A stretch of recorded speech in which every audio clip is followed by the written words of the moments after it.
উপস্থিত জাতীয় পার্টির সভাপতি, আমার ভাইয়া বোনেরা উপস্থিত, আমার বন্ধুরা, আসসালামু আলাইকুম। আজকে আমরা অত্যন্ত ভারাক্রান্ত হৃদয় এখানে উপস্থিত হয়েছি।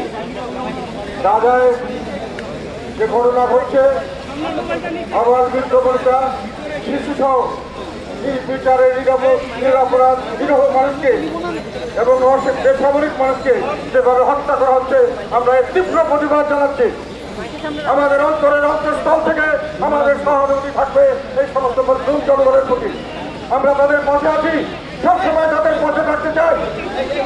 এটা অত্যন্ত ন্যাক্কারজনক ঘটনা, বিশ্বের ইতিহাসের সবচেয়ে কলঙ্কজনক ঘটনা, যেখানে নির্বিচারে শিশুদের পর্যন্ত ফুটফুটে বাচ্চা শিশু, ফুলের মতন শিশু, তাদেরকে যেভাবে হত্যা করা হচ্ছে টার্গেট করে, এটা বিশ্ব কিভাবে মেনে নিতে পারে?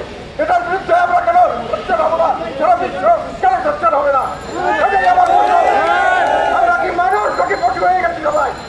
আমাদের কি মনুষ্যত্ব চলে গেছে? আমাদের দাঁড়াতে হবে তাদের পাশে, তাদের সমস্ত ন্যায্য দাবির প্রতি আমাদের সমর্থন থাকবে এবং তাদের রক্ষার জন্য আমরা সমস্ত বিশ্ববাসীর কাছে আহ্বান জানাবো, আমাদের সরকারের কাছে আহ্বান জানাবো, তাদের পাশে দাঁড়াতে ব্যবস্থা করুন, তাদেরকে রক্ষা করার ব্যবস্থা করুন। অনেক দেশ অনেক কিছু করছে, আমরা চাই নিরীহ মানুষ সেরকম ভাবে যেন আর নিরীহ মানুষ যেন হত্যাকাণ্ডের শিকার না হয়, নিরীহ মানুষ যেন তাদের জীবনকে একটা এই ধরনের পাশবিক নির্যাতনের কখনো শিকার না হয়, এটাই যেন ভবিষ্যতে হয়। এখানে আমরা আরেকটি কথা এখানে না বললেই নয়, এই বিক্ষুব্ধ জনতা বিভিন্নভাবে প্রকাশ করছে, কিন্তু এখানে আমরা কি রাজনীতি দেখতে পারলাম?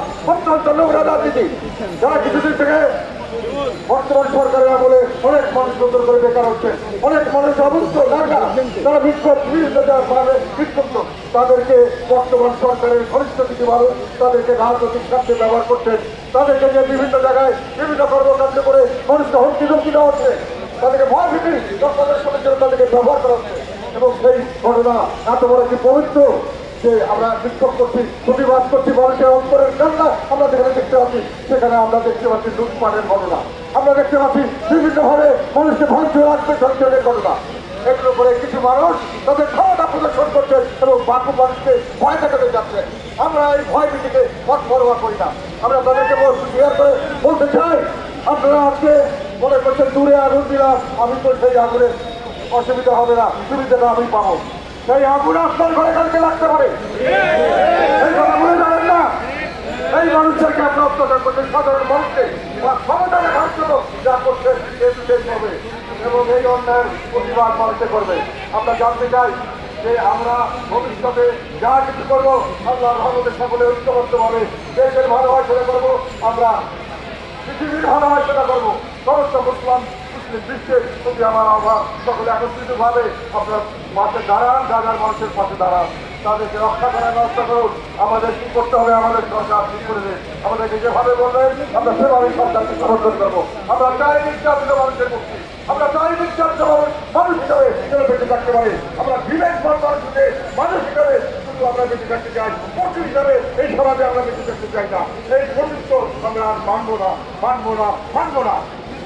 আমরা আগামী রবিবার সারা দেশ ব্যাপী জাতীয় পার্টিকে যেখানে আপনি সবাই বিক্ষোভ প্রদর্শন করবেন সেই প্রস্তুতি নিয়েছি, কিন্তু আমাদের এই ঢাকা শহরের এবং আশেপাশের যারা আমাদের জাতীয় পার্টি করেন তারা তাদের বিবেকে তার নয়, আমাদেরকে বলেছে আমরা এখনই পাশে রাখতে চাই। সেই জন্যই আজকে তারা হলো করে আমরা এই বিক্ষোভ মিছিল আয়োজন করছি। আপনারা এইখানে এসে আমাদের যে সমর্থন দিয়েছেন, আমাদের প্রচারণার ব্যবস্থা করেছেন, আমাদের সহযোগিতা করেছেন, তাদের প্রতি আমার সর্বাত্মক কৃতজ্ঞতা এবং ধন্যবাদ থাকলো। ধন্যবাদ ভাইয়েরা, আসসালামু আলাইকুম।